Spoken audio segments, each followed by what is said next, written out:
শোন, ধর আমি তোর অঙ্ক টিচার, হ্যাঁ তোকে আমি একটা প্রশ্ন করবো, তুই উত্তর দিবি। ঠিক আছে।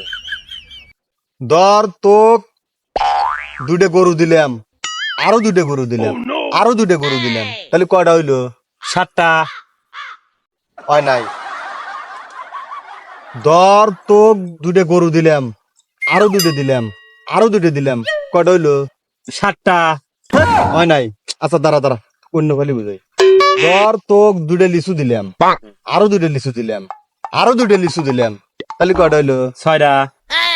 হ্যাঁ বুঝছিস, ওই তো। আচ্ছা তাহলে তোক দুটো গরু দিলাম, আরো দুটো গরু দিলাম, আরো দুটো গরু দিলাম, কয়টা হইলো? 7টা। এই পাগলের জাত, লিচু ছয়টা হইলি গরু 7টা হয় কিছু কেমন করে? আমার ভাই যে আগের থেকে একটা আছে। পাগলের জাত।